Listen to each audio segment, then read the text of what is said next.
Ang kwentong ito ay hango sa totoong buhay. Karanasan ito ni Miguel.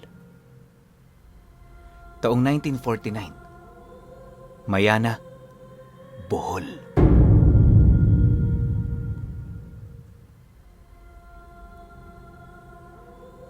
Itong mga panahong ito, kilalang lasinggero sa kanilang lugar itong si Miguel. Pinuno din siya ng isang samahan sa kanila na sangkot sa iba't ibang gulo. Kaya sila naging kilabot sa Mayana ay dahil sa mga mana niyang armas sa namatay niyang ama. Yon ang ginagamit niya upang humakot ng mga kagrupong mapagkakatiwalaan. Bagaman masama ang pagkakakilala ng karamihan kay Miguel, marami ang naniniwalang isa siyang mabuting tao. Ang ginagawa niya kasing pagtulong sa kapwa, sinisigurado niyang siya lamang at ng kanyang tinutulungan ang nakakaalam. Di siya kagaya ng ibang politiko na kumukuha rin ng benepisyo sa pamamagitan ng kawang gawa. Bagaman lasinggerong tao, marami siyang pananaw sa kanyang buhay at sa kanyang kapwa. Naniniwala siya na kasabay ng kanyang pag-angat, kasama niya ang mga taong may bukal na pagmamahal sa kanya. Tanging yun lamang ang pinanghahawakan ni Miguel na siyang naging daan upang ipagpatuloy niya ang kanyang layunin. Sa loob ng ilang taong pakikibaka at pagpuksa sa mga taong mapanlamang, hindi niya maipagkakailang marami ang naghahanap sa kanya. Nang mapagtanto niyang hindi naligtas ang kanyang pananatili sa baryo, nagdesisyon siyang lumuwas na muna ng Mayana. Ang nais niya kasing mangyari noon, magpalamig kasama ang mga kaibigan niya, gawa ng masyado na silang mainit sa lugar nila. Pagtatapat pa nga noon ni Miguel, gabi-gabing dinadalaw ng mga tanod ang kanyang pamamahay para arestuhin siya. Hindi naman yun naging problema sa kanya, lalo na't marami rin siyang napagtitirhang lugar. Kalimitan nga, iniiwasan niyang manatili sa kanyang pamamahay para umiwas at wala nang madamay. 5 araw bago sumapit ang buwan ng Marso, nakahanap na ng mapagkukutaan si Miguel sa gilid ng isang bundok. Kung titingnan, para na sila noong mga bandidong grupo, pero hindi sila nag-isip ng ganon. Ang dahilan nila kung bakit sila doon tumira ay para mamuhay ng payapa. Minsan kapag nagigipit ang kanilang pangkat, may inuutusan siyang bumaba ng baryo para perahan ang mga mamamayang pamilyang naninirahan sa kanilang lugar. Hindi naman nila yun pinapaslang. Ang nais lang nilang mangyari, makuha ang pakay nila. Yun lang naman ang mahalaga.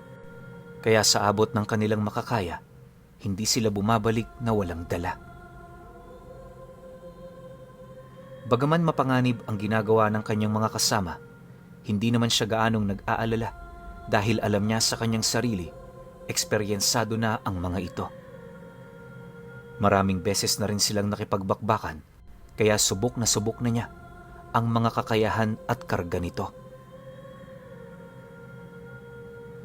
Bago rin umalis ang kanyang mga kasama, inabisuhan siya nito ukol sa mga bagay-bagay na gagawin nila. Nakatala ang oras ng kanilang pagdating at pag-alis sa baryo, kaya kalkulado na talaga nila ang gagawin nito. Maliban din sa mga kasama nilang tutungo sa lugar na yon, may mga miyembro pa silang naghihintay sa looban ng gubat para masigurado ang kaligtasan nito. Kahit kasi hawak nila ang lugar, hindi sila gaanong nagpapakakampante sa kadahilan ng may mga militar na bumibisita doon paminsan-minsan. Matapos naman nilang mapagkasunduan ang kanilang lakad, hindi na rin nag-alangan pa itong si Miguel na paalisin ang kanyang mga tauhan. Ilang oras pa ang lumipas, wala silang ibang ginawa kundi ang maghintay. Akala nila noon, isa lang yung pangkaraniwang operasyon ng kanilang grupo, pero lingid sa kanyang kaalaman, meron palang panganib na darating. Magbabandang 5:00, hindi pa rin dumarating ang kanyang mga kasama. 4:00 ang napag-usapan nila, kaya nagdesisyon na silang puntahan ang mga kasapi nilang naghihintay sa bukana ng gubat. Pagdating naman nila sa kinaroroonan ng mga ito, nadatna naman nila yung nagtatago sa mga puno habang matyagang naghihintay sa kasama nilang nasa baryo. Hindi naglaon. Pagsilay naman ito sa kanila, dali-dali naman yung nagsilabasan. Sabay may nagwika sa kanya ng, Miguel, mukha yatang nagkaaberya sila. Ano hong gagawin natin? Nang marinig naman niya ang sinabi nito, napasilay lang naman siya sa baryo habang sumasagot doon ng, Dito lang muna kayo. Ako na ang papasok. Marami akong kilala doon, kaya madali akong makapagtatanong. Sige na, bumalik na kayo sa inyong mga pwesto.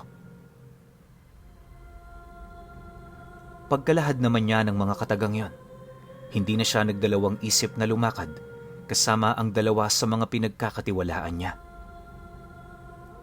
Habang binabagtas nila ang daan, napansin naman nilang parang napakatahimik ng buong paligid. Pagdating naman nila sa baryo, laking gulat na lamang nila nang masipat nila ang 3 nilang kasama na nakaluhod sa gitna ng liwasan. Sa tabi ng mga ito, naroon ang mga taong may daladalang latigo na nakakubli ang kanilang mga wangis sa isang telang itim na abot sa leeg ang pagkakalaylay.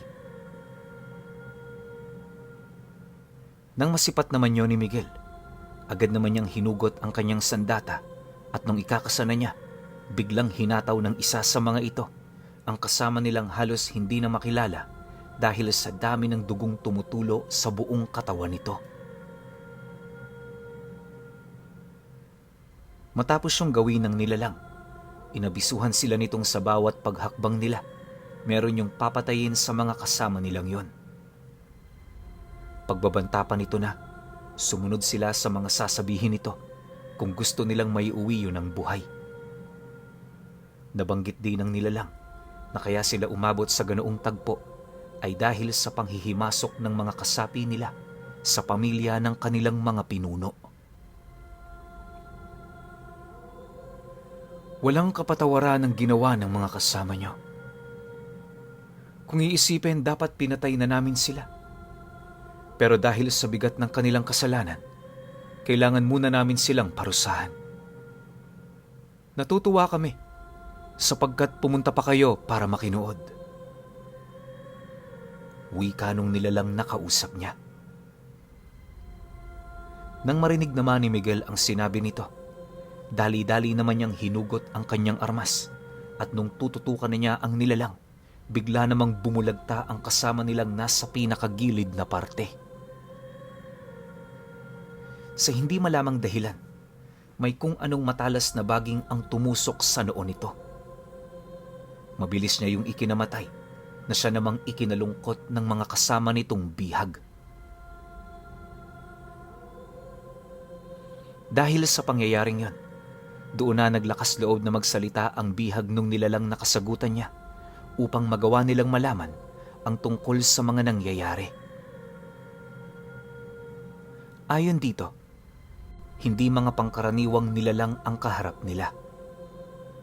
Mariin din itong inilahad, iwasan nila doong makipaglaban sapagkat ang mga nilalang na yon ang panibagong kumokontrol sa kanilang lugar. Pagtatapat pa nito na, hindi yun pangkaraniwang aswang, kaya mas mainam na magdoble ingat sila. Ang kanilang mga nakita ay parte pa lamang ng iilan sa pinakamalalakas nitong abilidad.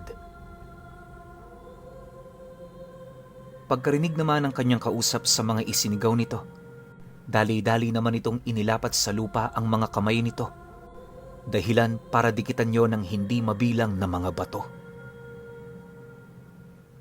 Paglaki naman ng bisig ng nilalang, yun na rin mismo ang inihampas sa kanilang kasama na siyang naging sanhi upang mabiyak ang ulo nito. Matapos naman yung gawin ng kanyang kausap, sumunod na rin ang iba pa nitong mga kasama hanggang sa mapatay na nito ang kabuuan ng mga bihag nila. Sa puntong yon, wala namang nagawa sila Miguel kundi ang makipaglaban. Sa isang iglap, umalingaw-ngaw ang mga putok ng barel sa buong paligid na siya namang ikinagulat ng mga taong abalang-abala sa paghahanap buhay. Makalipas pa ang ilang minuto, nang mapagtanto naman ng kanilang grupo na hindi yon tinatabla ng mga bala, napilitan na rin silang tumakbo pabalik ng gubat. Habang mabilis nilang binabagtas ang daan, wala naman silang nakikitang sumusunod sa kanila. Pagdating nila sa bukana ng gubat, nadatna nila ang kanilang mga kasama na wakwak na ang mga lalamunan. Nasa tabi lang ng mga ito ang kanilang armas at sa estado ng mga taong yon, parang hindi na yon nakalaban. Bagaman takang-taka sila sa mga nangyari, pinili pa rin nilang magpatuloy para makabalik sa kanilang kuta. Akala nila yon ang pinakamainam na gawin, pero nang marating na nila ang lugar, tumambad sa kanila ang 5 nilalang na nakatayo hawak-hawak ang mga anak ng mga kasama niya. Patay na rin ang mga iniwan nila at sa lugar na yon nagkalat ang napakaraming dugo sa lupa. Matapos naman yung masilayan ni Miguel, takang-taka na talaga siya sa mga nangyari. Inakala rin niyang panaginip lang ang lahat pero base sa kanyang mga nakikita, walang duda na yon ay totoo. Isipin ninyo, hindi basta-basta ang tanga niyang mutya, ngunit sa harapan ng mga nilalang, pakiramdam niya isa siyang batang walang magagawa. Paglalarawan din niya sa mga aswang na pumatay sa kanyang mga kasama, nakasuot yon ng pormal na kasuotan na halos mapagkakamalan mong parang mga abogado. Napakalilinis din ng mga ito at sa estado nito parang nahahanay yon sa mga aswang na namumuhay ng marangya. Bagaman hindi niya mawari kung saang uri ito nagmula, nasisiguro niyang kumakain yon ng karne ng tao. Yung bata kasing hawak-hawak nito, wala ng mga braso at binti, indikasyon na kinain na yon ng nilalang bago pa man sila nakarating. Maya-maya pa, nang akmang papatakas na sila, doon na nila dahan-dahang napansin ang pag-ikot ng iba pa nitong mga kasama sa kanilang grupo. Akmang susukuli na sila ng mga ito, matapang naman nila yung kinaharap kung saan halos magkaubusan na ang bala ng mga baril nila. Kahit alam nila noong nasa dehado na silang sitwasyon, pinilit pa rin nilang makipaglaban hanggang sa magdesisyon ng kanyang mga kasama na gawan siya ng daan para makatakas.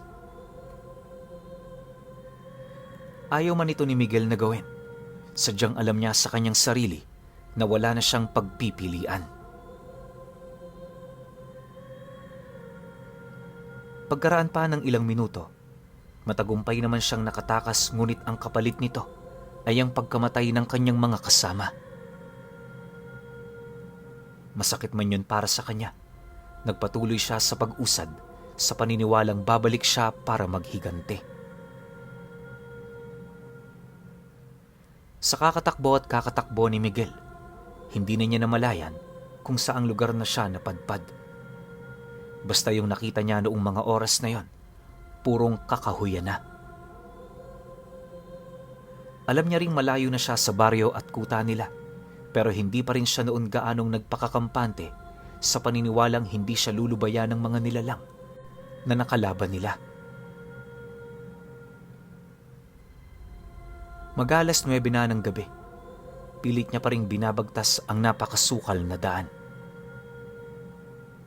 Wala mang gaserang magbibigay sa kanya ng gabay, matapang pa rin siyang umusad sa paniniwalang yun na lamang ang magagawa niya noong mga oras na yon. Habang tumatagal, unti-unti na rin siyang nawawala ng pag-asa, pero sa kabila nito, di pa rin siya sumusuko. Sa oras kasi na nakakaramdam siya ng pagod, naririnig niya ang tinig ng kanyang ama na nag-aabiso sa kanyang magpatuloy.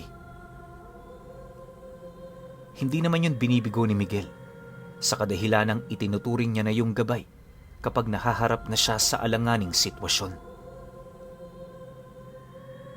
Pagpatak naman ng 11:00, nadapo siya sa isang lawa na may napakatahimik na paligid.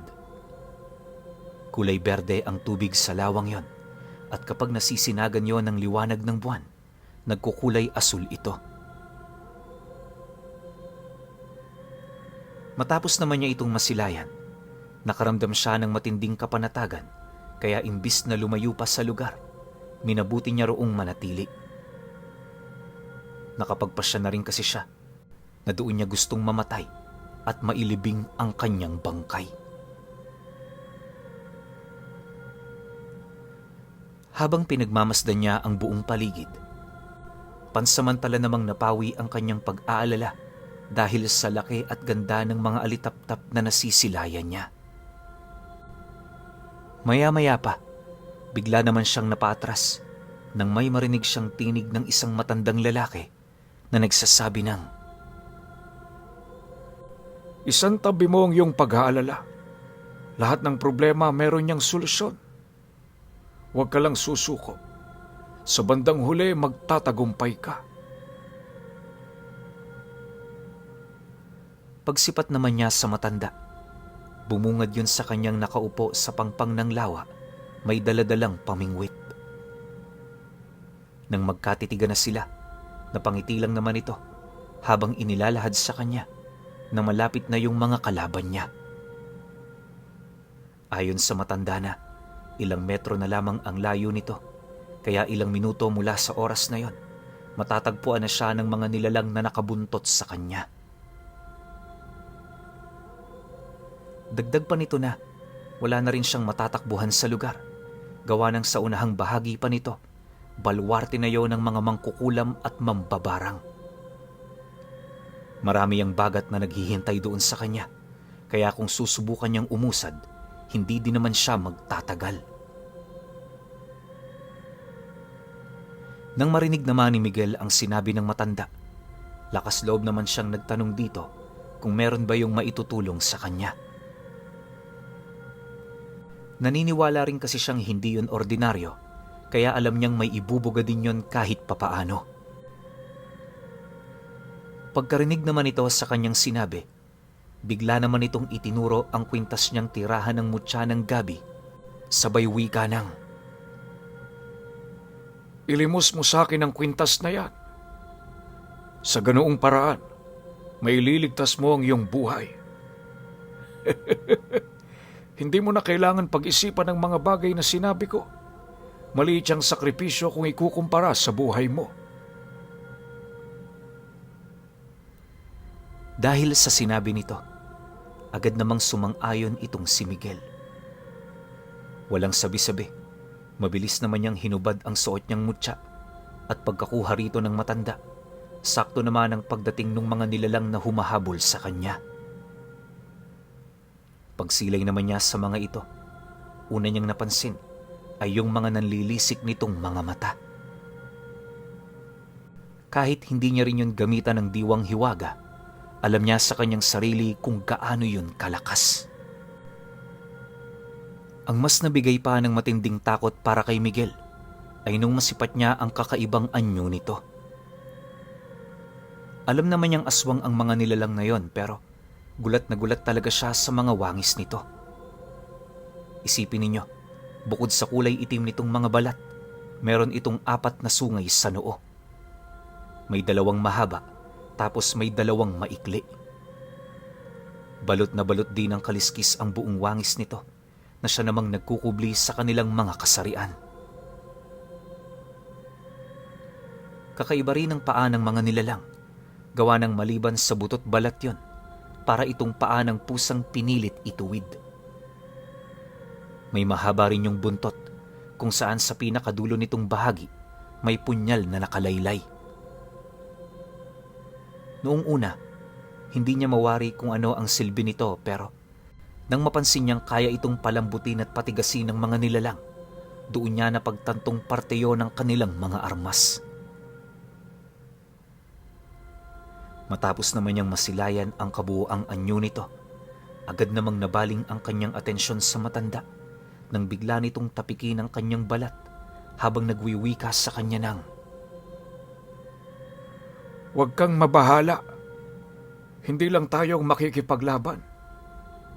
Kung inaakala nilang dadalawa lang tayo rito ngayon, nagkakamali sila." Pagkalahad naman ng matanda sa mga katagang yon, dahan-dahan itong itinuro sa kanya ang ilalim ng lupang kanilang kinatatayuan. Pagsilay naman ni Miguel sa ibaba, bigla naman siyang napatalon nang masipat niya ang ulo ng isang dambuhalang buwaya na nakadungaw sa kanila. Alam niyang lupa ang kinakatayuan nila, kaya naging palaisipan kung papaano nakarating doon ang ganoong nilalang. Taliwas din sa mga pangkaraniwang buwaya, di hamak na 10 beses yung mas malaki. May kakayahan rin yung parang lumangoy sa lupa na parabang isa lang itong pangkaraniwang tubig sa kanya. Halos ilang beses nagpaikot-ikot sa kinaroroonan nila ang buwaya hanggang sa buong puwersa yung sumugod nang magsimula ng managhoy yung matandang nasa tabi niya. Pag-ahon naman ng nilalang na yon, doon niya nakita ang malalupa nitong katawan na siya namang nagbigay ng matinding takot sa mga nilalang na nais pumatay sa kanya. Dala naman ng matinding pagkasindak ng mga ito, agad namang nabaling sa kinaroroonan ng nilalang ang kanilang atensyon. Buong puwersa rin nila itong pinagtulungan, subalit kahit anong gawin nila, hindi tumatagos doon ang talim ng kanilang mga buntot na punong-puno ng lason. Pagsilay naman ng matanda na hindi nabanta para sa kanila ang mga nilalang, napangiti lang naman yon habang nagwiwika sa kanya ng, "Sobrang malas nyo naman. Sa dinami-rami ng aswang na pwede nyong makaharap, mga lahi pa talaga ng bulwanon." Alam kong hindi mo alam ang tungkol sa kanila. Sila ang mga sinaunang aswang Miguel. Sa paglipas ng panahon, nakuha nila ang yaman ng mga Espanyol. Ang kanilang uri, namumuhay ng marangya dito sa ating mundo. Kung gaano kamakapangyarihan ang kanilang impluensya, di hamak na mas makapangyarihan dito ang mga abilidad nila. Isa lang sila sa 3 sinaunang aswang na nakaligtas sa dakilang digmaang nangyari. Dagdag pa ng matanda na, karamihan sa mga nakakaalam sa mga bulwanon ay pawang mga ermetanyo na lang. Gayunpaman, kahit bibihira lang ang nakakaalam sa kanilang pag-iral, patuloy pa rin silang namumuhay ng palihim sa mundong kinagagalawan ng tao. Nabanggit din ng matanda na ang mga bulwanon ay kadalasang nagmamay-ari ng malalaking kumpanya. Sila rin ang utak sa mga teknolohiya na unti-unting nagbabago sa mundo. Kaya nila yun ginagawa ay dahil sa kagustuhan nilang malimot na ng tao ang tungkol sa mga mahika at lihim na karunungan. Naniniwala ang mga ito na sa pag-unlad ng sibilisasyon, kasunod nito ang pagiging mangmang ng mga tao. Di naman masisisi ng matanda ang mga pangkaraniwang tao, gawa ng pangkaraniwan na para sa mga itong mag-isip na mapaunlad ang kanilang mga buhay.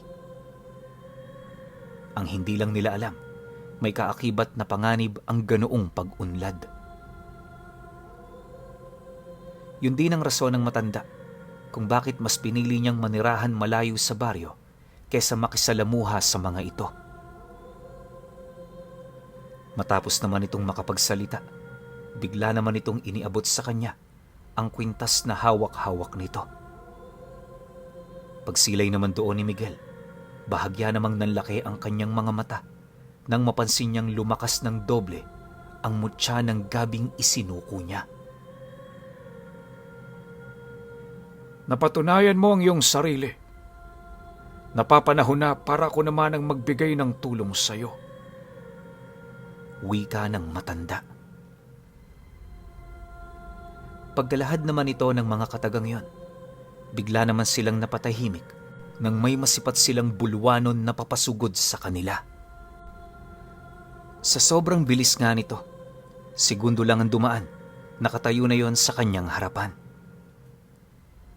Akmang uundayan na siya ng saksak ng nilalang, bigla naman yung sinalag ng matanda sa pamamagitan ng pag-utos nito sa mga alitaptap na palibutan ang mga nilalang. Unti-unti na rin noong nagsidatingan ang malalaking uri ng banakon hanggang sa mapuno na ng iba't ibang uri ng mababangis na hayop ang buong paligid. Ilang oras pa ang lumipas, humina na rin ang lakas ng mga bulwanon hanggang sa tuluyan na yung malipol ng dambuhalang buwaya. Matapos naman itong mapatay ang lahat ng nilalang, muli itong sumisid sa ilalim ng lupa hanggang sa tuluyan ng bumalik ang katahimikan sa buong paligid. Hindi naglaon, paisa-isa na ring nawala ang mga hayop hanggang sa ang tanging natira na lamang sa may lawa ay silang dalawa ng matanda. Matapos ang mga pangyayari, inutusan siya nitong sumunod. Nang marinig naman yon ni Miguel, tahimik lang naman siyang bumuntot sa matanda hanggang sa marating na nila ang isang puno ng makopa.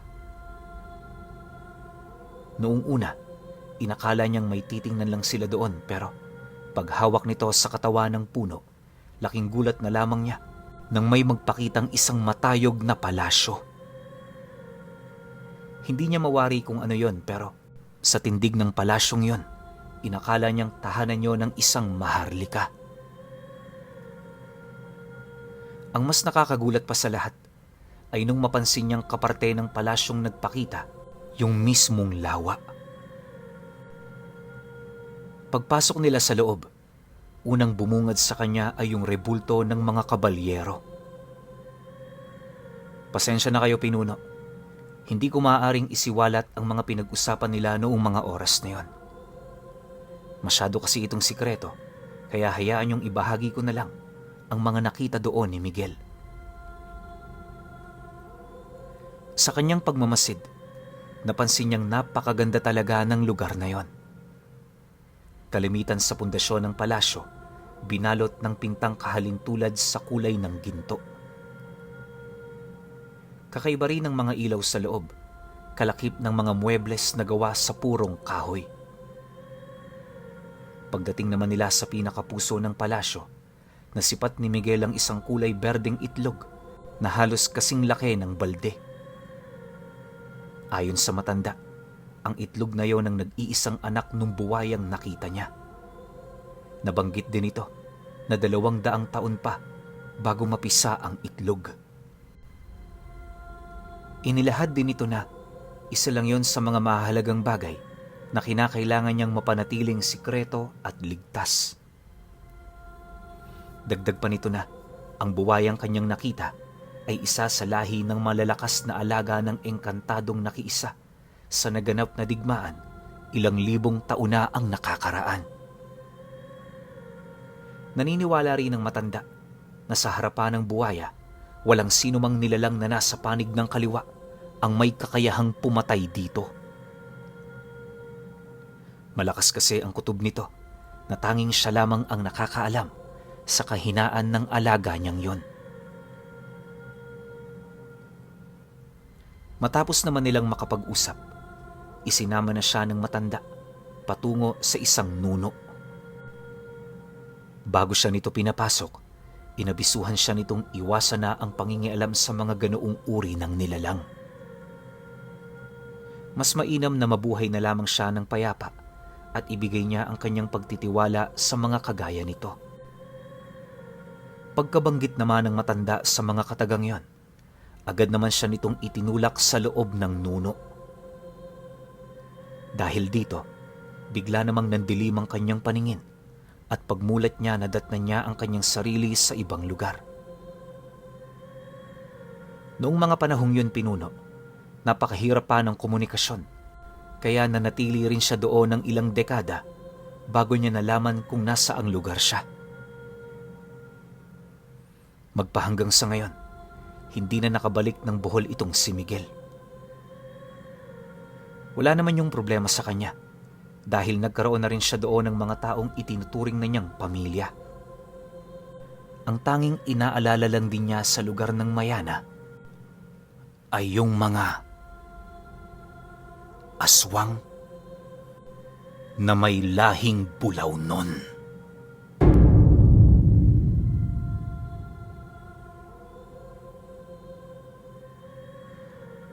Okay. Opinyon ko sa kwento.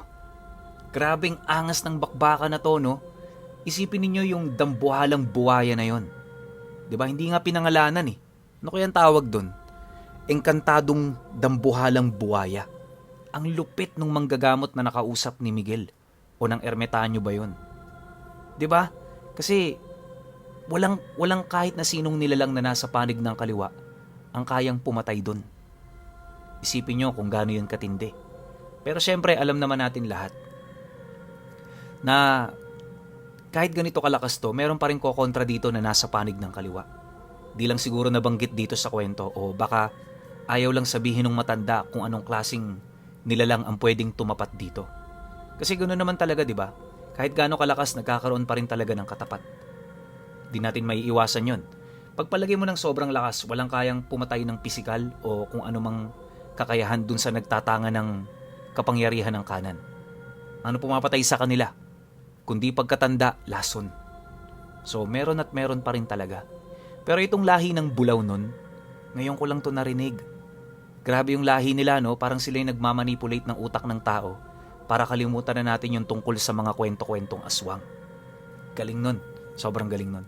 Kaya masasabi ko sa kwento na to, sobrang full pack to. Aksyon, dagdag kaalaman, tapos yung mga nabanggit na lahi. Well, isa lang naman. Pero yung engkantadong buwaya, sobrang bangis nun.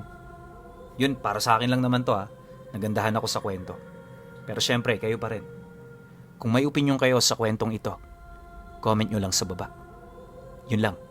Hanggang sa susunod na kwento. Salamat.